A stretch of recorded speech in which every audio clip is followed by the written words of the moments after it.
अगर अभी तक आपने द वॉइस को सब्सक्राइब नहीं किया है। भिवंडी की जनता की भारी डिमांड पर हैप्पी शॉप ने बढ़ाई अपनी फ्री पेट्रोल की स्कीम। अब हर 500 रुपए से ऊपर की शॉपिंग पर मिलेगा फ्री पेट्रोल, जिसकी आखिरी तारीख 31 दिसंबर है।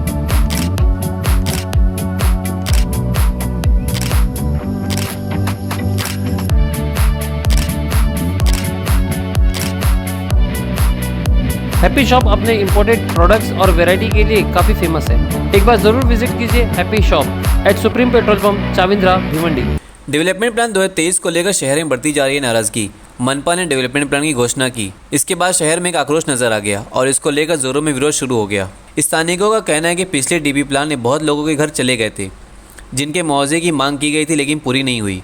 उसी तरह इस बार बहुत लोगों के घर इस डीपी प्लान में चले जाएंगे। इसके चलते हम भिवंडी का सामाजिक संगठन के बैनर तले आम आदमी पार्टी भिवंडी ने भी विनाशकारी डीपी प्लान का पुरजोर विरोध करते हुए प्रशासन से गुहार लगाई है कि मास्टर प्लान में जाने वाले सभी मकान के बदले मकान और दुकान के बदले दुकान देकर भिवंडी वासियों के साथ इंसाफ किया जाए।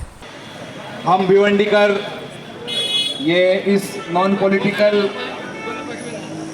प्लेटफॉर्म पे सभी पदाधिकारी साथी आज भिवंडी के भविष्य के लिए महानगर पालिका के सामने अपने विचार रख रहे हैं।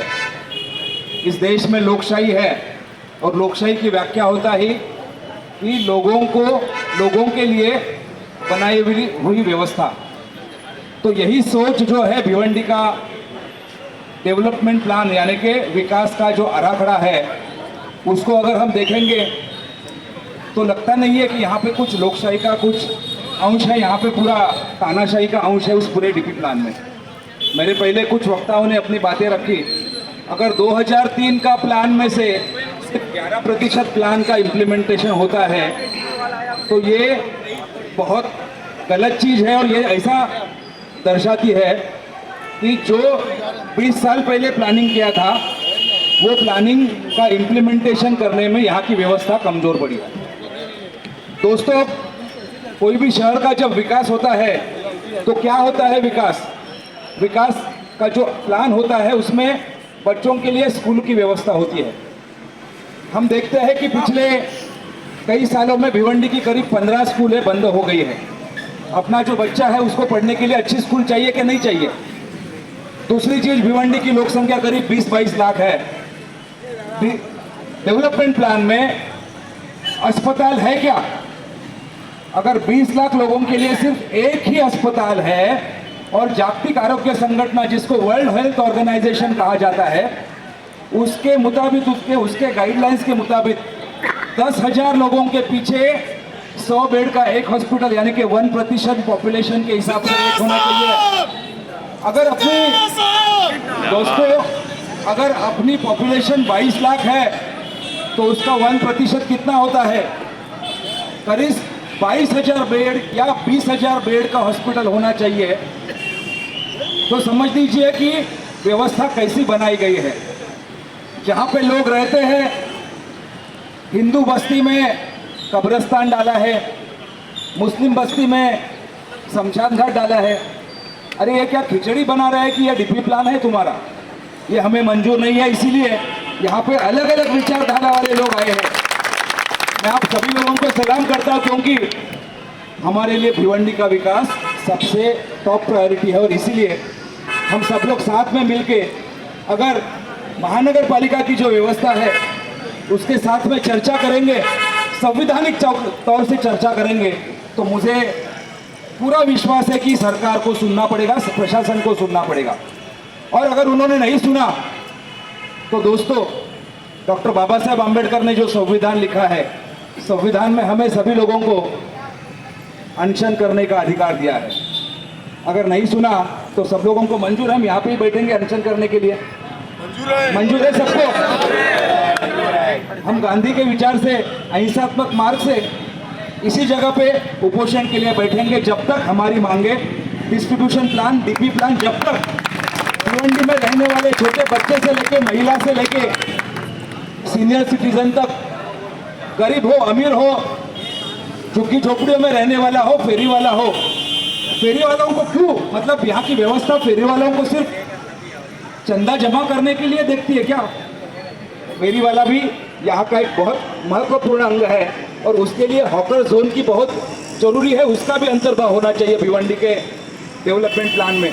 तो बहुत सारे मुद्दे हैं, ये सब मुद्दों के लिए हम भिवंडीकर इस प्लेटफॉर्म के माध्यम से बैठ के हम चर्चा करेंगे। अभी अपने साथी गए हैं कमिश्नर से मिलने के लिए। मुझे विश्वास है कि अपने इस संवैधानिक आंदोलन में आम आदमी पार्टी पूरे ताकत से आपके साथ में, न सिर्फ पीछे नहीं कंधे पे कंधा लगा के लड़ेंगे। मेरे साथी भी है मेरे साथ में, और ये अपना जो लड़ाई है डीपी प्लान में बदलाव लाने की, मुझे आशा है कि इसमें अल्लाह ईश्वर हमें जरूर यश देगा, विक्ट्री देगा। धन्यवाद। जय हिंद, जय महाराष्ट्र, जय भारत। दोस्तों, आज हम यहाँ पर इस डीपी प्लान को रद्द करने की बात इसलिए कर रहे हैं कि ये डीपी प्लान असंवैधानिक है और ऑफिस में बैठकर बनाया हुआ डीपी प्लान है। कोई सर्वे नहीं किया गया, कोई चर्चा नहीं की गई, बस कुछ लोग ऑफिस में बैठ के इस डीपी प्लान को बना के साइड हट गए। दोस्तों, मैं आपको बताना चाहता हूं कि 2003 में भी डीपी प्लान बनाया गया था और 2003 से डीपी प्लान अब तक केवल 11% ही इंप्लीमेंट किया गया है। यह कितने शर्म की बात है, केवल 11%। और आज 2023 में वापस से नया फरमान हमें सुना दिया गया। दोस्तों, आज हम देख रहे हैं भिवंडी शहर में गरीबों के मकानों पर, दुकानों पर, फेरी वालों को किस तरह से परेशान किया जा रहा है। उनके 20-20 साल, 25-25 साल पुराने दुकानों को तोड़ दिया जा रहा है, उन्हें नष्ट कर दिया जा रहा है। एक पल के लिए भी ये नहीं सोचते कि गरीब अपना जीवन कैसे गुजर बसर करेगा। रोज कमाने खाने वाला आदमी अगर उसकी दुकान उजड़ जाए, उसका व्यवसाय उजड़ जाए, तो अपने बच्चों को कैसे पढ़ाएगा, अपने बच्चों को कैसे शिक्षा देगा, अपने घर पे वो अनाज कैसे लेके जाएगा। ये तो हो गई एक बातें।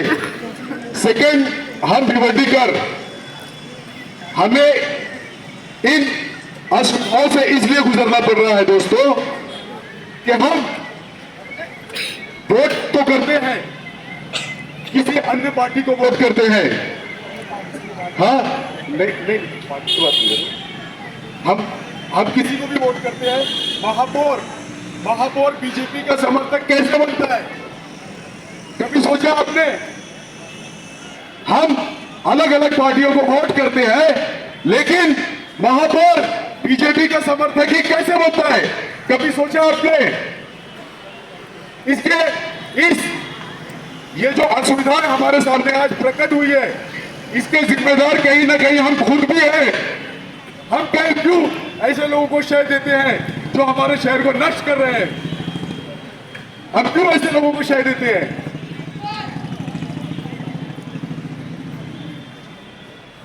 आज तीन बत्ती इलाका, खंडूपाड़ा इलाका, धामनकरना का इलाका, कोई भी ऐसा इलाका बाकी नहीं बचा है जहां पर इस तानाशाह म्युनिसिपल कॉर्पोरेशन ने अपना बुलडोजर ना चलाया हो। हमारी बस इतनी मांग है कि जिसका घर जाता है उसको घर दिया जाए, जिसकी दुकान जाती है उसे दुकान दिया जाए, किसी को बेरोजगार ना करो, गरीबों की हाय लगेगी। दोस्तों, अभी कुछ ही समय में, कुछ ही महीनों में फिर से म्युनिसिपल कॉर्पोरेशन का इलेक्शन लगेगा। तो मेरी आप सभी से गुजारिश है, पूरे भिवंडी शहर वासियों से गुजारिश है, इस बार जो 15-15 सालों से म्युनिसिपल कॉर्पोरेशन के ऊपर कब्जा करके बैठे हैं, उन्हें इस बार भिवंडी से बेदखल करो और डीपी प्लान में जिसका घर जाए उसे घर मिले, जिसका मकान जाए उसे मकान, जिसका दुकान जाए उसे दुकान मिले, और हॉकर जोन डिक्लेयर किया जाए। हमारा एक लौता म्युनिसिपल कॉर्पोरेशन का जो हॉस्पिटल है उसमें व्यवस्था की जाए। कई कई प्रॉब्लम्स है, वहां पर भी डॉक्टर्स अवेलेबल नहीं है, नर्सें अवेलेबल नहीं है, दवाएं अवेलेबल नहीं है, बाहर से दवाई लिख के दे दी जाती है, थाना मुंबई रेफर कर दिया जाता है पेशेंट को आए दिन। और सबसे बड़ी बात, आज हमारे 20-22 लाख की पॉपुलेशन में एक हॉस्पिटल है और उस हॉस्पिटल में किसी भी प्रकार की कोई सुविधा नजर नहीं आती है। कारण सिर्फ हम है दोस्तों, कारण सिर्फ हम है।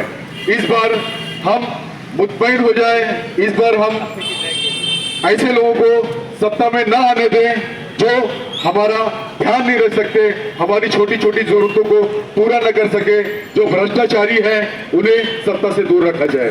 बहुत बहुत शुक्रिया आपका। अभी अपना इधर आंदोलन, मैं ज़्यादा बात नहीं लूँगा, मैं एक मुद्दा आपको समझाऊंगा कानून का और मेरा बात खत्म कर दूंगा। देखो, ये अपन ऐसा आंदोलन कर रहे हैं, बहुत अच्छी बात है, लेकिन ये आंदोलन के साथ साथ तुम्हारे साथ वकील लोग होना चाहिए। वकील लोगों की क्या इम्पोर्टेंस होती है मैं आपको बताता हूँ।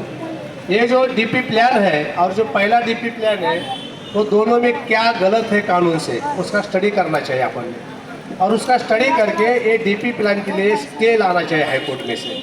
इसके लिए अपन सब लोग ने तैयार होना चाहिए। अपन ऐसा आंदोलन किया, राज्य सरकार को जो अधिकार होता है कानूनी संविधान, वो हिसाब से डीपी प्लान पास करते होगा। उसमें कुछ गलत तो है, बहुत गलत है कि हमारे आईजीएम के आगे देखो, उधर बगीचा था, उधर शमशान भूमि था, उधर कब्रस्तान था, वो सब निकाल दिया और उधर ड्रेनेज लाइन का स्टेशन बना दिया है। ये ऐसा भिवंडी का कारोबार है, मैं उधर ही रहता हूँ। तो ये है ना, तुम स्टडी करो, स्टडी करने के बाद आप उसके अंदर सक्सेस होएंगे, उसके बगैर नहीं। मैं एक एग्जांपल देता हूँ, मैं जिस समाज से हूँ वो समाज में हमको 16% आरक्षण दिया था 13-14 में, लेकिन एक आदमी ने हमारे सामने खड़ा होकर, करोड़ों लोग आते हैं हम लोग रोड के ऊपर आरक्षण के लिए, लेकिन एक आदमी हाईकोर्ट में जाके हमारा आरक्षण कैंसिल कर दिया कानूनी। बाद में हम लोग 50-50 लाख लोग आ गए पूरे महाराष्ट्र में से, सड़क के ऊपर उतरे। अभी भी हमारा आंदोलन चालू है, आपको मालूम होगा। हमको आरक्षण भी दे दिया, हमको शिंडी लगाया, चूना लगाया, लेकिन जिसने आरक्षण दिया उसने ही एनजीओ को फंडिंग करके हाईकोर्ट में भेज दिया हमारे खिलाफ। और हाईकोर्ट में बोले इलेक्शन आया है 19 का, जीत जाओ। फिर सुप्रीम कोर्ट में जाके रद्द हो गया हमारा आरक्षण। क्या फायदा हो गया? 50 लाख लोग एक साथ, अभी भी हम लोग 1-1 करोड़ आ रहे हैं रोड के ऊपर। अभी 17 तारीख को भी हम लोग की मीटिंग है, इसलिए क्या आएगी, मेरी सभी को गुजारिश है, तुम कितना भी 2 घंटा भी भाषण ठोकने से कुछ नहीं होने वाला है। थोड़ा सा वकील लोगों को लो साथ में बैठ के स्टडी करो दोनों प्लान की। और टाउन प्लानिंग एक्ट के वकील, टाउन प्लानिंग एक्ट जैसा एमएससीबी का इलेक्ट्रिसिटी का वकील पुणे में है, 1 घंटा बात करने का 1 लाख रुपए लेता है। ऐसा अच्छा वकील लो, हम भी है तुम्हारे साथ। अभी इतने हाई वकील के पास टाइम नहीं रहेगा तुमको समझाने, हम समझे देंगे भाषा अंदर, छोटा वकील बोल के। तो अच्छा वकील पकड़ते अपन इसके अंदर हाईकोर्ट का, और इसके ऊपर स्टे लाते हैं। कानून बहुत इंपॉर्टेंट है। अपन इधर 4 घंटा 10 घंटा भाषण ठोक के कुछ होने वाला है। तो इसके लिए आप सभी पार्टी के सभी कार्यकर्ता, सभी भिवंडीकर इसके ऊपर सोचो, अपने अपने मर्जी के कुछ वकील लेके आओ। अपन वकीलों की कमेटी बनाते हैं 8-10 वकील की, हम सब मिलके एक बढ़िया, जिसका रात दिन यही काम है, टाउन प्लानिंग एक्ट का ही काम करने का, वो वकील देके आप उसके ऊपर स्टे लाते हैं। बस मेरा इतना ही कहना है, भाषण देके कुछ नहीं होने वाला है। जय महाराष्ट्र, जय संविधान, जय भारत।